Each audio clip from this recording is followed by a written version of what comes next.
Supreme কোর্টের এদিনের নির্দেশের পর রাজ্যের প্রায় 1 লক্ষ মানুষ পথে বসে গেল। এর জন্য পুরোপুরি দায়ী রাজ্যের বর্তমান সরকার আর প্রশাসন। এরা শুধুমাত্র নিজেদের পিঠ বাঁচাতে গিয়ে এতগুলো ছেলেমেয়ের ভবিষ্যৎ অন্ধকারে ঠেলে দিল। এসএসসি চাকরি বাতিল প্রসঙ্গে এই ভাষাতেই নিজেদের প্রতিক্রিয়া জানালেন মোহাম্মদ সেলিম এবং মীনাক্ষী মুখোপাধ্যায়ের মতো বাম নেতৃত্ব। সরকারি চাকরির প্রতিশ্রুতি সব সরকারেরই নির্বাচনী এটা একটা প্রতিশ্রুতির মধ্যে থাকে।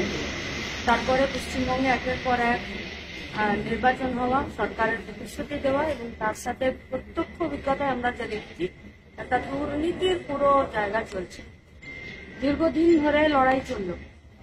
2016-তে যারা রিক্রুটেড হয়েছিলেন, group C, group B, master সাহেব, দিদিমণি, কোর্ট অব্দি কেস গড়ালো, দুর্নীতি অর্গানাইজ করলো সরকার।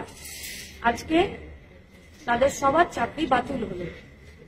আমরাও দুয়ায় এই লড়াই আন্দোলনে ছিলাম, কেস খেয়েছি, মার খেয়েছি, তাদের জ্বালা যন্ত্রণার শরিক হয়েছে এবং তাদের জ্বালা যন্ত্রণার একটা বিরাট অভিব্যক্তি ছিল, সেই অভিব্যক্তিকেও আমাদেরকে শুনতে হয়েছে।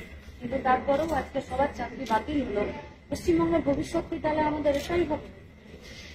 সেকেন্ড রান 26,000, তার মানে তো তার পরিবার ধরলে প্রায় 1 লক্ষ মানুষ চেষ্টা করছে এবং এটা এই ধরনের অবস্থা তৈরি হচ্ছে, এটা বোঝা যাচ্ছে।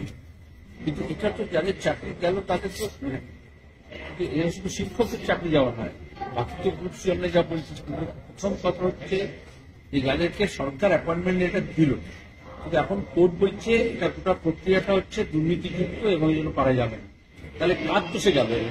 এই যে এত বাড়িতে কান্নার রোল উঠবে, এদেরকে বলা হচ্ছে টাকা ফেরত দিতে হবে, টাকা ফেরত দিতে হবে, যারা মাইনে পায় এরা খরচ করে। আর এরা সবাই হচ্ছে বয়সটা যখন সংসারটা শুরু করেছে, জীবনটা সবাই শুরু করেছে, জীবনটা শুরু করতে গিয়ে ধাক্কা কেন হলো সেটা বড় প্রশ্ন হবে না? অনেকে এখান থেকে পাশ করাতে চাইছে, কিন্তু আমরা প্রথম থেকে বলছিলাম যে এটা প্রক্রিয়ার মধ্যে যদি একটা দুর্নীতি হয় তাহলে গোটা ব্যবস্থাটাই দুর্নীতিতে একদম মানে ছাপ পড়ে যায়।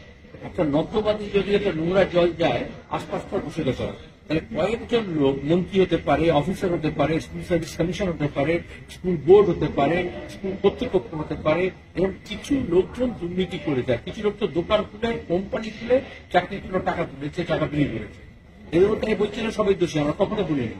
কিন্তু একবার যদি গোটা ব্যবস্থাটা ঝুঁকিপূর্ণ হয় তো আইন কি দেখে? আইন কিন্তু সামগ্রিকভাবে দেখবে। এখানে বলা হচ্ছিল বারবার যে তোমরা বেছে দাও যে কাকে ঠিক ঠিক পরীক্ষা দিয়েছে, চাকরি পেয়েছে, এবং আমাদের বিশ্বাস বেশিরভাগটা তাই। এবং তারা কারা দুর্নীতি করে টাকা দিয়ে পরীক্ষা দেয়নি, ফর্ম ফিল আপ করেনি, ইন্টারভিউতে নেই, কিন্তু নাম চলে এসছে, তাদেরকে বাতিল করতে হবে।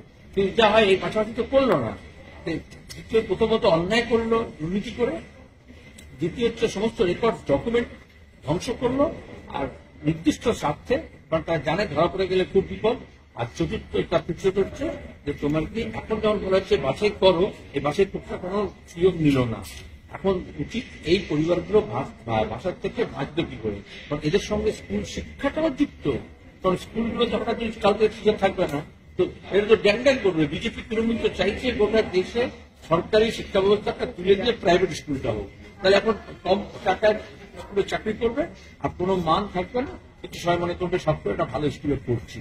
তাহলে স্কুল ব্যবস্থাটাকে বাঁচানো, এটা কিন্তু এই কটা পরিবারের জন্য নয়, আমাদের স্বাস্থ্য হচ্ছে গোটা স্কুল শিক্ষা ব্যবস্থাটাকে বাঁচানো। সুপ্রিম কোর্ট যা বলেছে, আমি যা শুনেছি, এখনো পূর্ণাঙ্গ রায়টা পাইনি, যে দ্রুত নিয়োগ সম্পন্ন করতে হবে। তাহলে সরকারের কোনো বাহানা চলবে না। ব্যুরো রিপোর্ট, আজ বাংলা।